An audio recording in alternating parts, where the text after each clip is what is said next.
Et bonjour, celui-là est pour vous. D'accord, merci. Moi je fais des petites vidéos YouTube, vous connaissez YouTube? Oui, Donc je suis ce qu'on appelle un YouTuber. d'accord, Donc je fais des reportages dans la rue, je viens voir un petit peu les jeunes. d'accord. Vous êtes jeunes? Oui, Donc moi la grande question que je pose aux jeunes, parce que j'ai remarqué qu'on parlait de beaucoup de choses, oui, mais il y a un sujet sur lequel on ne discute jamais, c'est qu'un jour ou l'autre on va mourir. oui. Donc qu'est-ce qui se passe pour vous après la mort? Est-ce que ça s'arrête ou ça continue? Bonjour. Bah, Tiens. c'est une question que je me pose aussi. Ouais? Et je sais pas, moi j'aimerais donner une réponse. Est-ce que vous croyez en Dieu? Oui. Vous êtes de quelle confession si c'est pas discret? Chrétien ou musulman? Chrétienne. D'accord, comment? Alors pour vous, quelle espérance vous avez après la mort en tant que chrétienne? Je sais pas du tout. D'accord. Donc vous savez que si on croit en Dieu, qu'on est chrétien, Oui. on sait aussi qu'on sera jugé par rapport au bien ou au mal Oui. qu'on aura commis. Aux yeux de Dieu, comment est-ce que vous savez si vous faites du bien ou du mal? Sur quoi est-ce que vous vous basez puisque vous êtes chrétienne? Bah, je sais pas vraiment. Alors moi, je vais vous expliquer. Vous savez que Dieu nous a donné une loi qui est les 10 commandements. Oui. Tu ne mentiras pas, tu ne voleras pas. Est-ce que vous avez déjà menti? Vous pouvez vous asseoir hein, si vous voulez. Oui. Est-ce que vous croyez en Dieu, vous, jeune homme? Oui. Vous êtes chrétien aussi? Vous êtes chrétien aussi? Oui, je comprends. D'accord. Alors comment est-ce que vous savez si vous faites du bien ou du mal, vous? Bah, quand on fait une bonne acte, un bon acte. Bon, ben alors on va voir tous les deux. Moi, je vous juge pas, je remplis pas les bancs des églises. Hein. Si vous y allez, je critique pas, mais c'est pas mon choix. Je suis ni témoin de Jéhovah, ni rien de tout ça. Alors, vous savez que Dieu, la loi des 10 commandements qu'elle nous a donnés, elle définit à ses yeux si on est quelqu'un de bien ou pas. Et elle est merveilleuse, vous allez voir pourquoi. Et je ne vous juge pas du tout, parce que j'ai cassé les 10 commandements. Mais je vais pas aller jusqu'à 10. Il y a un commandement qui dit tu ne mentiras pas. Est-ce que dans votre vie, ça vous est déjà arrivé de dire un mensonge? Oui. Oui. Comment on appelle quelqu'un qui ment? Un menteur. Très bien. Il y en a un autre qui dit tu ne voleras point. Est-ce que vous avez déjà pris quelque chose qui n'est pas à vous, mais peu importe la valeur? C'est-à-dire prendre des balles. Voler quelque chose?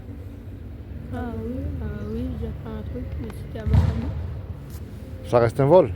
Comment on appelle quelqu'un qui fait ça? Un volet. Très bien. Il y en a un autre qui dit tu honoreras toujours tes parents. Est-ce que vous êtes sûr que vous les honorez? Est-ce que vous leur avez toujours obéi, jamais menti? Non, non. Il y en a un autre qui dit tu mettras toujours Dieu en premier dans ton cœur. Est-ce que vous le mettez toujours en premier, lui? Par exemple, quand vous vous réveillez, est-ce que vous lui dites Seigneur, merci pour le souffle de vie que tu m'accordes encore aujourd'hui, par exemple? Et alors, Non, c'est tous les soirs. Moi, c'est la prière tous les soirs. d'accord, mais si Dieu est juste, et il est juste parce qu'il est amour et il est riche en miséricorde et en bonté, mais s'il est amour, il est obligé d'appliquer sa justice parce qu'il n'est pas Dieu sinon. C'est vous qui l'avez dit, vous étiez menteur, voleur. On va arrêter là. Hein. Donc à ses yeux, vous êtes coupable ou innocent d'après vous? Bah, pas Et si on est coupable, c'est l'enfer ou le paradis alors? l'enfer. Eh ouais, comment on fait alors pour éviter d'y aller? Parce que moi je veux pas que vous y allez. Hein. Bah, on essaie de changer ce qu'on fait.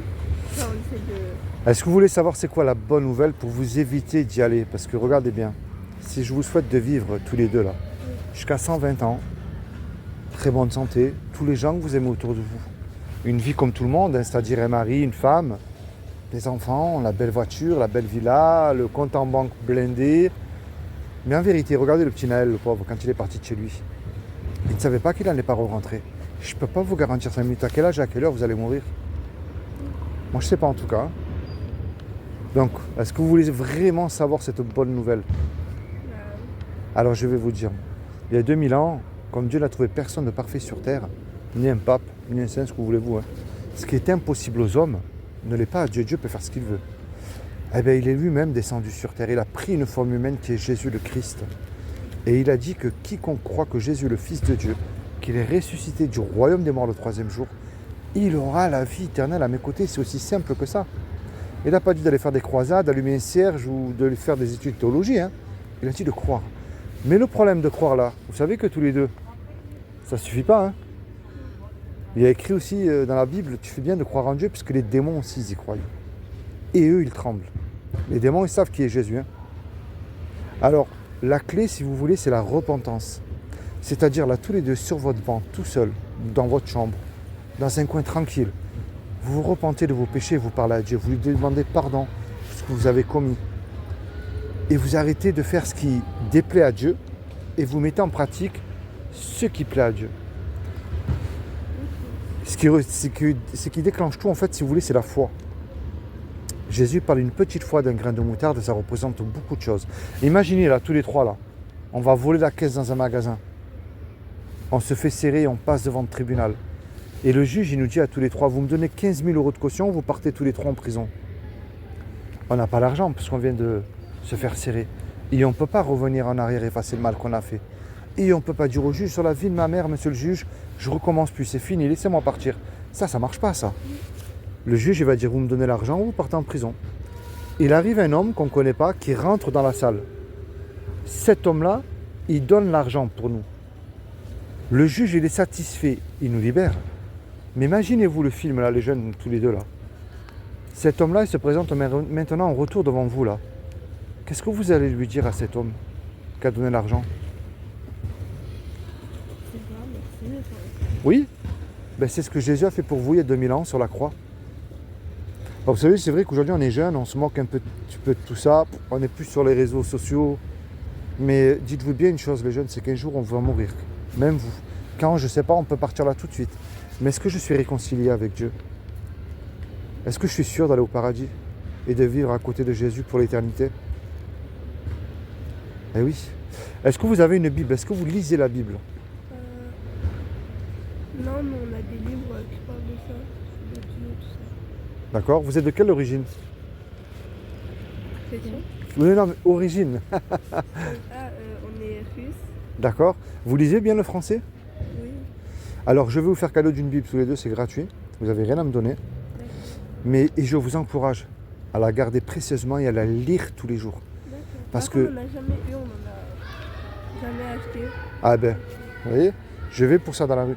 Moi, je vous encourage, soulignez ce que vous comprenez dans la Bible. Parce que Dieu parle à travers sa parole. Je ne néglige pas que Dieu peut envoyer quelqu'un. Vous savez, quand vous vous êtes posé les questions, il y a sûrement des personnes qui prient pour vous. Moi, ce n'est pas le hasard que je vous rencontre là aujourd'hui. Mais il n'y a rien de plus important, les jeunes, que la mort, on y va tous. Le seul qui peut vous sauver, c'est Jésus. Et moi, c'est lui que je vous amène. Ce n'est pas une église, pas une religion. Je vous amène ce sauveur personnel. Allez, je vous fais cadeau d'une Bible.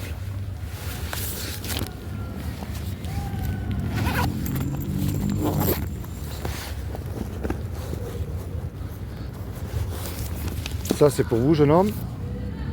Et ça, c'est pour vous. Merci beaucoup. Et je vais vous poser une dernière question et je vous laisse tranquille.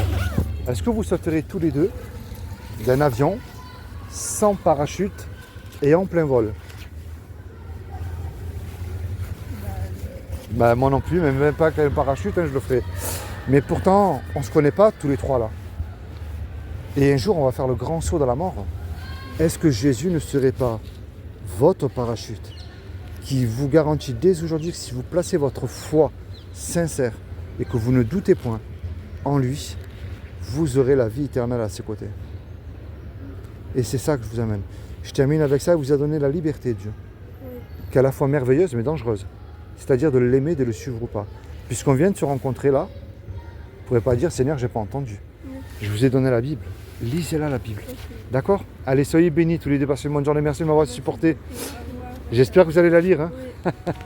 Allez, au revoir. Merci. Bonne journée.